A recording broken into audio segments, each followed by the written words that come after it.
Hello, everybody. RestoreWellness.org coming back to you to say hi. It's been a very long time. Keith Tenenfeld. George Brenneman. And Jimbo Collins. It's been a while. Catching up, yeah. Yeah, it's time to catch up. So we haven't been on for several months. So we thought we'd give a chance to review what we did the last time and what's happened in between, because there's been a lot of stuff where people are reaching out and reacting. So at the beginning of the year, we talked about how do you form habits. And Jim gave his advice on he hates New Year's resolutions. Oh, yeah.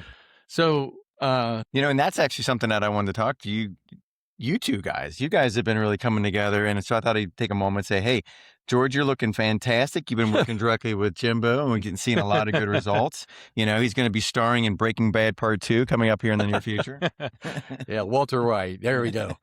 Yeah, Nancy and I, beginning of the year, sort of said, we've been doing the wellness thing for a year now. What are we going to do different? And we decided to just dive in. And it's like every day we're home, we're up at Jimbo's for an hour. We still walk into the building every morning and go, it's just an hour. We can do this. But the results are totally different feeling. Yeah, you guys have done fantastic. Both have gained a lot of strength, losing weight, getting the nutrition dialed in, figured out you're learning macros. Right. You're learning how to be, like when we first met, you said you were doing keto. I'm like, I don't know about that. And then we figured out, it's keto light, keto in our heads, more or less. So still sneaking the caramel syrup in the lattes and stuff like that. But so one of the things with the nutrition side of it is you emphasize a ton of protein. So I think today was the first day I've ever hit my protein goal that you set. Wow. But it took, a couple shakes and hamburgers and Skyline and all kinds of fun stuff. Oh, yeah. So why the emphasis on protein?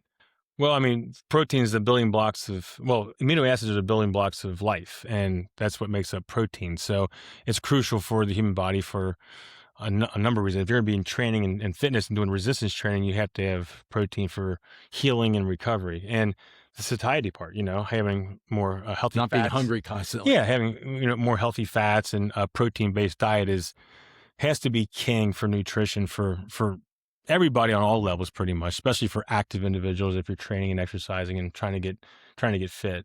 I think you made a really good point is active individuals. Active individuals can process the nutrition. They can utilize the energy units basically, and not, it doesn't stack on and turn into fat or to unhealthy, inflammation.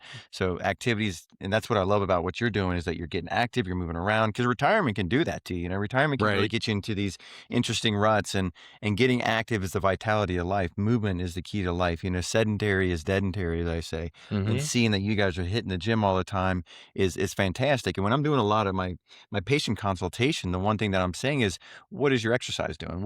Tell me about your exercise routine. And it's funny, some of these stories. Well, I got a gym at home. Are you using it? And so we just have these nice light conversations. But I need these people, especially these people who are retired, to really make it their part-time job to be hitting a gym or hitting some type of activity goal every single day, because that's what's going to keep them young. We talked about that last week about, you talked about, a friend of yours that you're talking to, and it's like, if you don't make yourself a priority, it's going to catch up to you. There's going to be a consequence eventually. And so you have one body to live your life in, and whether you're 20 or 70, you have to be involved with taking care of your body. And that's resistance training is the currency for longevity. I mean, the more muscle mass, the more lean mass you have, the longer it's going to take for your body to deteriorate when you get sick in your later years. And it's like the currency for longevity. It's like insurance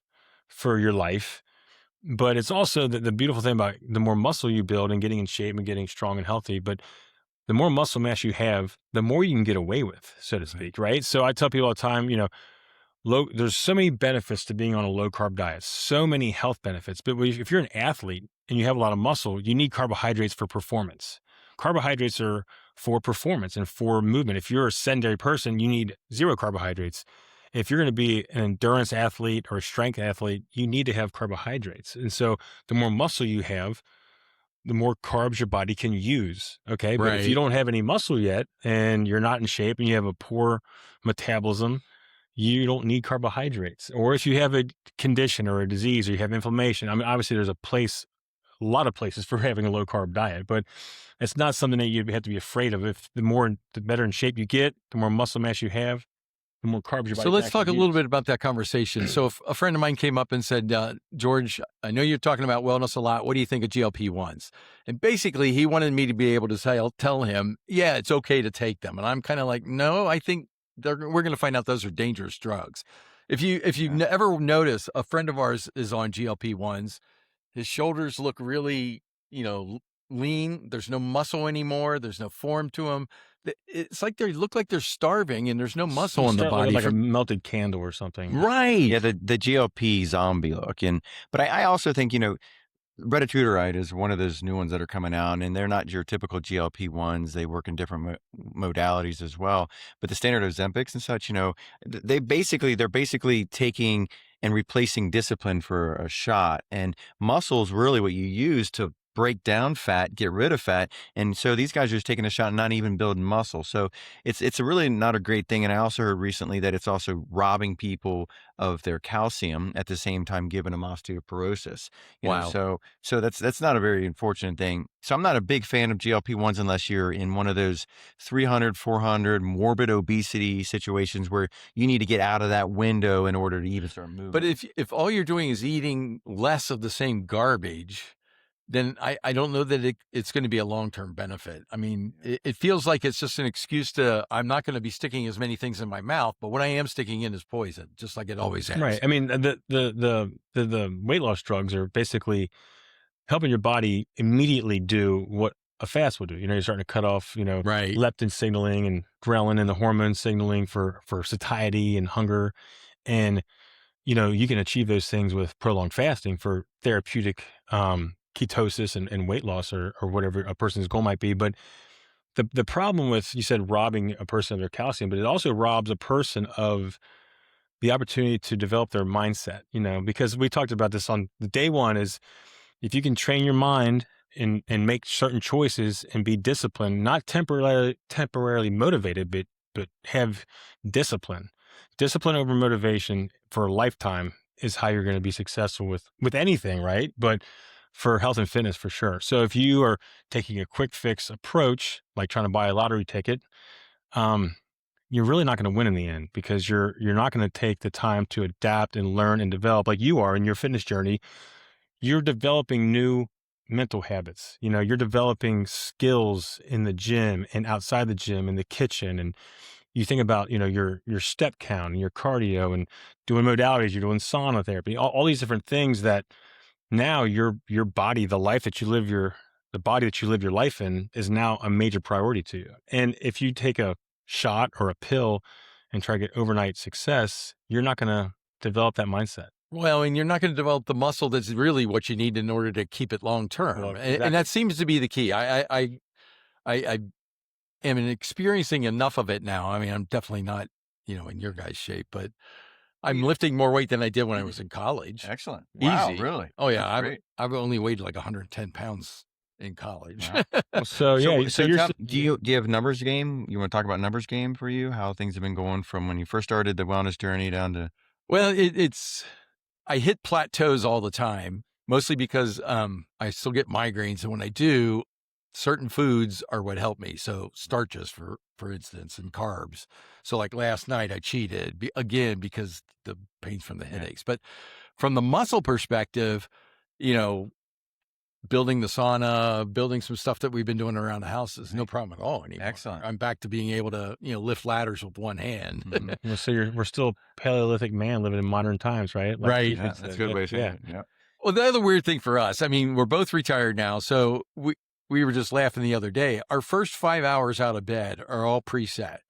We get out of bed, we go in the hot tub for 20, 25 minutes, get out of that, get ready, get a protein shake, head up to the gym for an hour and a half, an hour or 2 hours by the time we get done, come back, go into sauna for another half hour. So by then it's already 1 o'clock and it's lunchtime. So we've gone from, 6:30 in the morning to 1 o'clock, and all we've done is worked on the body.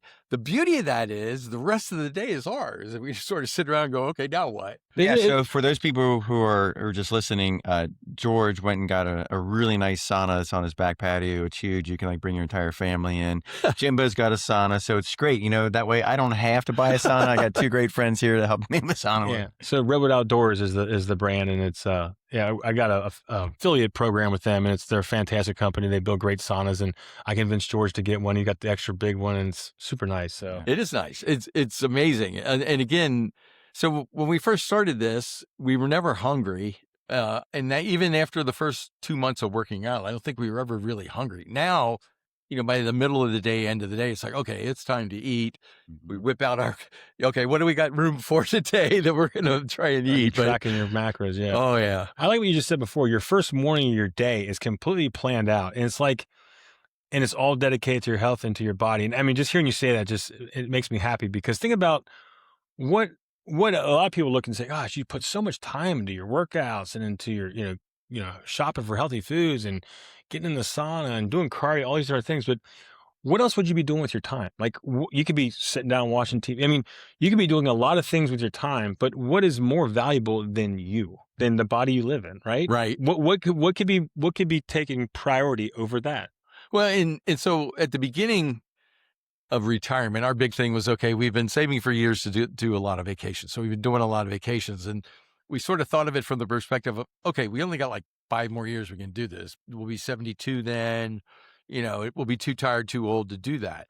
And the other day, I think you yelled at us and said, that's not true. There's no way. You're going to make doing this until you're 90. It's like, okay, I hope we got enough to do it until we're 90, but and it's definitely possible. You speak to a really good point as far as that law of attraction. If we track and we start to predict our future to look like X, when we're going to land on X, and so it's really important for us to maybe even take the time to restructure the way we look at our life, because maybe that's our roadblock, why we're not taking our care of ourselves in the first place, why we're not going to the gym, or why we're not eating healthy, is because we have this mindset that keeps looping and that this is how my life's going to be when I'm 60 or 70 or 80, so why do it, or whatever, when you can say, wait a minute, let's pump the brakes on this. Let's create a new version of ourselves and head down that lane, and don't stop until you get it. And the more muscle you have, you reduce, all cause mortality. You reduce all those issues with diabetes and cancer. So your odds of living longer go up. And if you guys are doing sauna, and you guys know already that sauna automatically increases your longevity.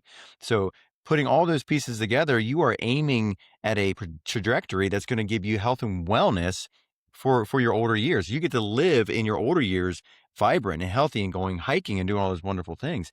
And that's why it's so important to build muscle and to eat right and to get good sleep. Absolutely. And to do all these wonderful things. Yeah. And so don't give up. Don't give up because your mom or your dad just sat on the couch and looked at magazines. Now our kids are watching video games.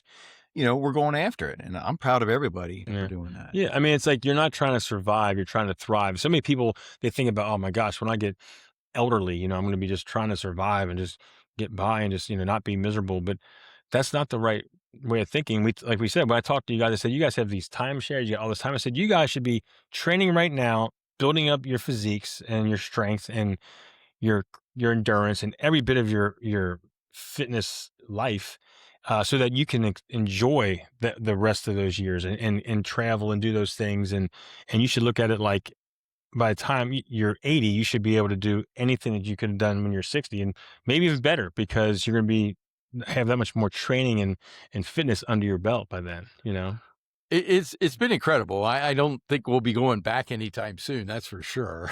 Yeah. One of the things I say is, if you want to be a great grandparent, you got to start doing great things today. Well, and that was always the storyline, is that, when we became grandparents, it's always, okay, am I going to be able to get up off the floor after I play with the kids? Well, now it's kind of like, okay, can I build a treehouse with the kids? Right. So we're getting there. Let's change gears a little bit. One of the things that we spent a lot of time with Dr. Seyfried and then reviewing what we did with him was talking about cancer and some of the stuff that's happening. Mm-hmm. There's more new research coming out. Both of you guys are now getting inundated through word of mouth with cancer patients. Go over a little bit about what you've been doing and what the side effect is of we've been talking about some of the things to help with metabolic health, and now it turns out cancer is a metabolic disease. I mean, that's Seyfried's entire point. What have you guys been doing? What's working? What isn't working? Why are people flocking to you? I'd have to say that one of the biggest movements that Thomas Seyfried has shifted in the way I think about cancer is I look at somebody and I say, what is their vitality of their cellular level? Like, well, what's going on in vitality on the cellular level? Like, how are they processing? What's their metabolism like? What's their liver doing? I've gotten a whole new look about what I think about the liver. Is it congested? Is it fatty? Is it full of toxins? What are you exposed to? How can we clean that up? And starting to say, okay, let's take you through the washing machine. Let's get all this inflammation off of you. Let's get the bad things out of your life, not just including diet, poor behaviors, your environment, your relationships, everything that's toxic, and start removing that out of the system. But obviously the research that recently came out, peer reviewed, very well studied, 80%, I think it is, 80% of the people have recovery or remission of cancer when taking ivermectin and mebendazole. And that's just flooding the market. And to the point where it's getting a lot of oncology's attention, and they're no longer pushing back against ivermectin and mebendazole. They can't, because the research is standing there, open face. And then what you're also up against is that you're up against these big pharmaceutical companies that are pushing these big toxic drugs that are causing more mitochondrial dysfunction. How does that make sense? And I can't say that, I want to talk necessarily against all, because there's new research coming out with biologics and lower side effect profiles. So I believe that we're in a great space to work together to cure cancer. But this whole tradition of chemotherapy and kill it all is obviously leaving devastating, impact on the human existence. And well, I think it's no longer a debate what cancer is. It's dysregulated cell growth due to the deoxygenation of the mitochondria.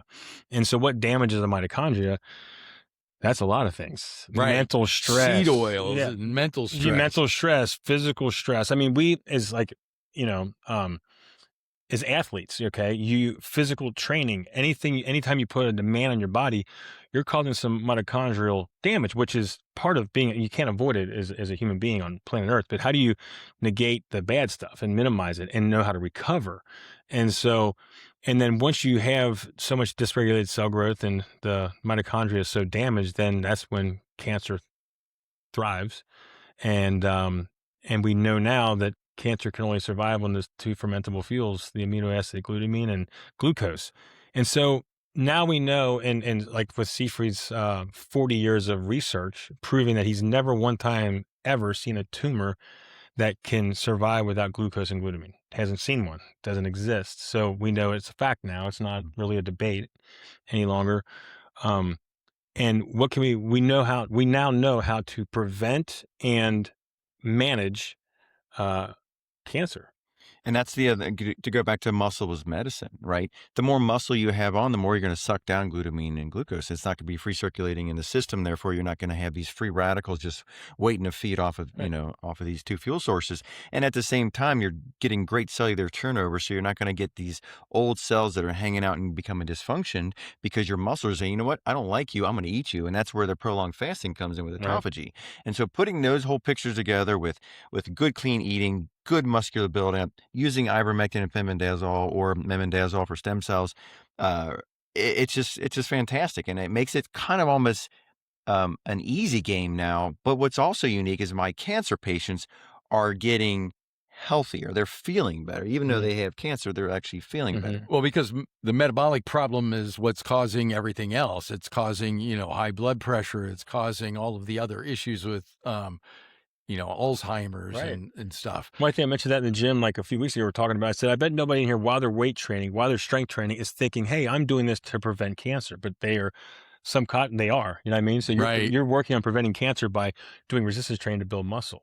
And ever since my dad's story that we talked about with Seyfried and everything, I feel like it's snowballed, and it's like God had just started sending so many people into my life, into Keith's life, into our life as a team.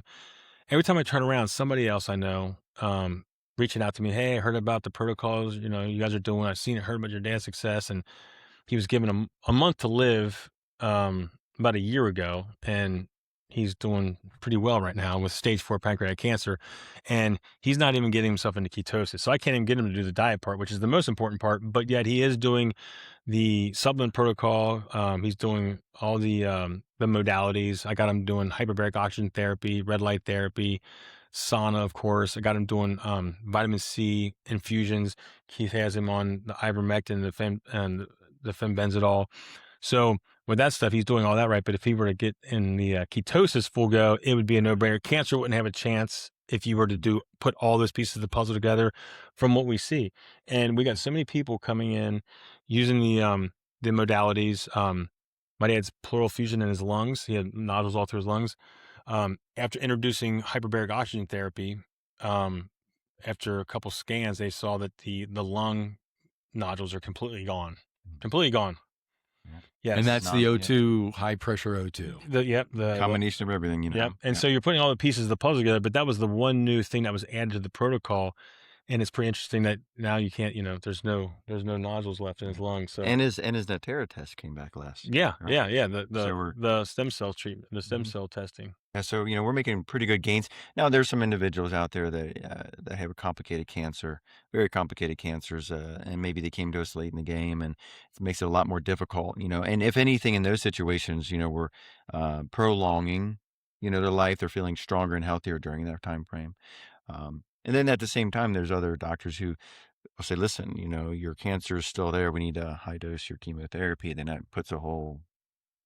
Right. And all of the stuff that we've been talking about in the Seyfried protocols, all of that makes the traditional chemo work better. And at lower dosing. At lower dosing. And it can help with the day, like a lot of the modalities, the red light therapy and hyperbarics can actually help with the side effects from the damaging side effects of the toxic treatment like chemo and radiation, things like that too. So we've been talking about some of the stuff that's been going on with you guys with cancer. We're talking about the benefits of fitness and muscle training. What are the other things that you've seen over the last, it's been 4 or 5 months since we've done this. What kind of things are you seeing in the research you're watching and in the information and talking you've done with patients? I think AI has really made a pretty big impact on people's health. They're going out there and they're getting more information on a level that they can understand. And then that's also allowing them to have good conversations with their providers if their providers are open to it. A lot of providers will say, don't confuse your Google search with my MD degree. And I can respect a bit of that too. But, I even ask myself, the training that I got when I was in school versus what I'm in the field with is much different. And that's, old information. And this talks about, for instance, statins and the conversation that's been creating. And I think with the new waves of internet and you can individualize the AI search and then not to mention they're bringing in all these wonderful supplements that have back data such as acetaxanthin, which is one of the most fantastic anti-inflammatories that cross the blood-brain barrier. They say it's good for eyes, but the reason it's good for eyes is because it can cross the blood-brain barrier. So you're getting neuro antioxidation. And acetaxanthin, for something that's over the counter. Exactly. And that's a very powerful component. Or CoQ10, which is, basically one of those mitochondrial energizers for the myocardium. So if you have a weak heart, you got CoQ10. So I think there's all this really neat information that now people have access to, and they're getting involved, especially it's a perfect storm. You got MAHA, you got all these other things, and people are getting really involved in their health. And what we're seeing is this vitality community, this vitality culture. I saw this guy today talking like a reel. He's like, if you're drinking alcohol in the year 2026, you must be an idiot with all the research behind it. And so I find that we're going to see this blossom, and it's going to blossom into our children as well. So I'm very hopeful with that situation. Well, and I will say part of what we're trying to do with the Restore Wellness effort is to get that knowledge out there. And there are so many things now that after doing all of the reading, the research, looking online, talking to the AI, there are so many things out there now that when I look at them, I just know I can't do it. So I used to be addicted to Diet Coke, Diet Coke with lemon, Diet Coke with orange juice. I can't look at that anymore. Once you know what the chemicals are in that, how it's hurting you and creating insulin resistance and the long-term side effects, all that, I can't even look at a soda fountain anymore, much less actually even think of drinking one. Yesterday, we went to a restaurant we've never been to before, and both Nancy and I felt horrible afterwards. I'm convinced that the chicken was fried in seed oil that hadn't been changed in a while. And so it's like our bodies are now super sensitive to the poisons that are out there.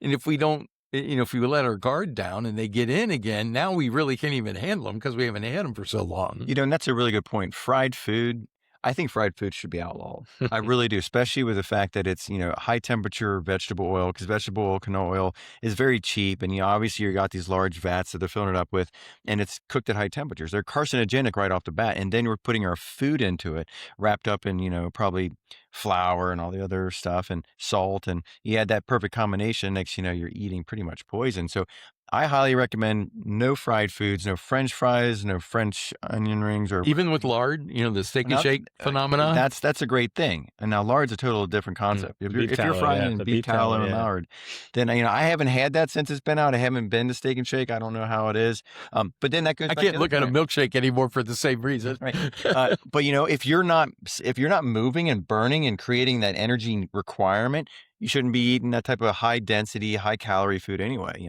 So You made that comment before about your education, your schooling, and compare with how your knowledge has evolved.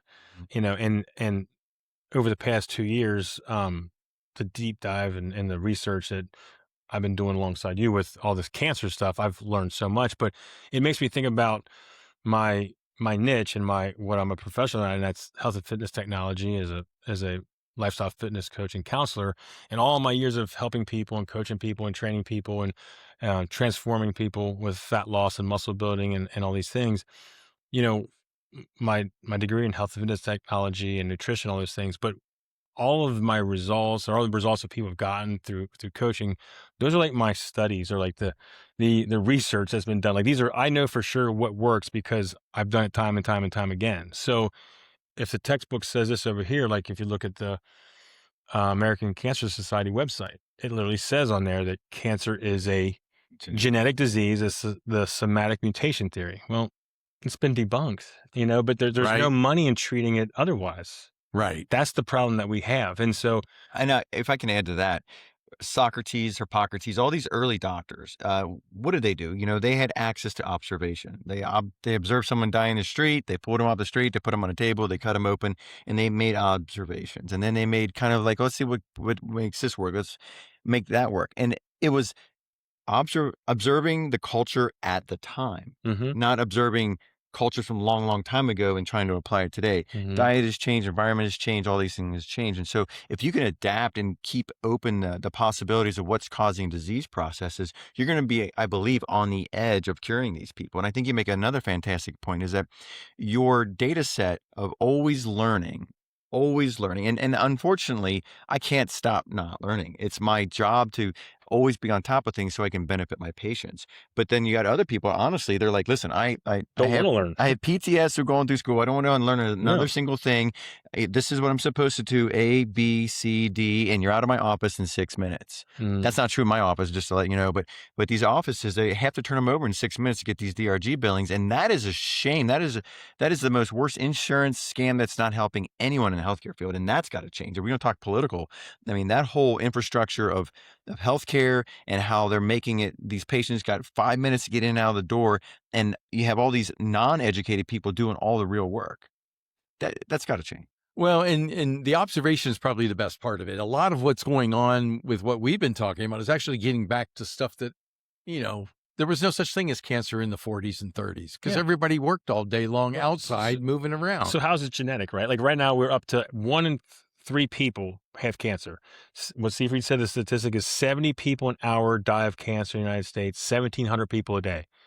So did everybody's genetics, the epigenetics, everyone's genetics changed immediately, and so everybody, I mean, so the epigenetics is something, but it's unbelievable. I mean, now my mom has cancer, so she just got diagnosed with cancer, with breast cancer. Well, her and my dad have been together forever. They're both in their 70s, and it's that lifestyle of not taking care of yourself. It is kind of wild. And I mean, I've seen Seifried on one of his videos saying it's actually kind of hard to get cancer. Like you got to really beat your body up and not take care of yourself for a long time. And when I think about my parents are amazing and I love them and they're fantastic. But if I look at their lifestyle of me preaching to them forever about trying to get them healthy and get them in shape and get them exercising, which they've never done, it is kind of wild that you can eat an unhealthy every single day of your life, never exercise, never really do anything for your health and wellness from that standpoint, and then finally get cancer in your 70s. And the point is, it's not that easy to get. You got to really beat your body up, Right. And so now we're at a point where 1 in 3 people has it. So what's going on here? It's not genetic.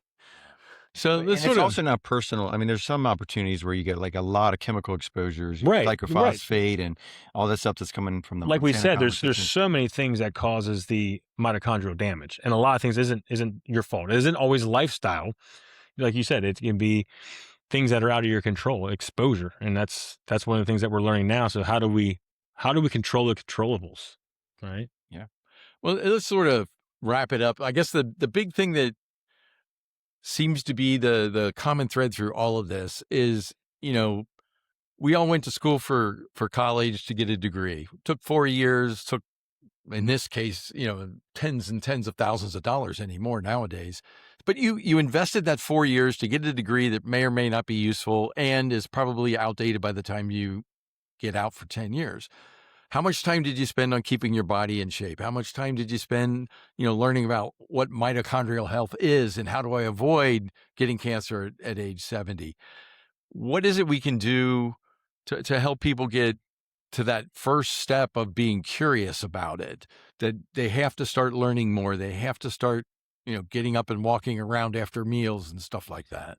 Jim, you'll probably say something completely different, but I believe that the individual has to really begin to understand the self-worth model. I think they need to understand that they're beautiful and wonderful on the inside and they're worth to put in the effort, that they have to love themselves enough to go and do the necessary things to get healthy. And it's overcoming that hurdle, that introspective, I'm worth it. I love myself. I need to start taking care of myself for my friends and my family. That I think is probably the biggest hurdle why people don't do the necessary changes. And when they realize that they need to make themselves a priority because they're worth it, then I think things just happen a lot easier. That's true. That's 100% true. And with all my consulting with people, I tell people that it's you've not made yourself a priority for all these years, whether it be career, family, other obligations. You've put yourself last. And it's time to invest in yourself and not just educate yourself, but take action, and start a health and fitness program and getting in shape and losing body fat and building muscle and stuff. But along the way, you're going to be preventing disease. And so while you're at it, educate yourself about disease. Once you understand what cancer is, then we know how to prevent it. Do things that are not going to add to damaging your metabolism and your mitochondria. And so it all takes off. It's all part of the your own personal fitness journey, health and wellness journey. Knowledge is the key, I think. That's my engineering background. But, once you understand what's good, what's bad, what do I need to do more of, what do I need to do less of? That's what we're trying to do. If you've got questions or comments, send us a note. You can reach us at info@restorewellness.org or just send a note however you see us on X, Facebook, wherever. Thanks for listening. We'll be back soon, hopefully. That's right. Yeah, we got to keep that one. Yes. Take it easy. All right. Bye, guys. Take Bye. care.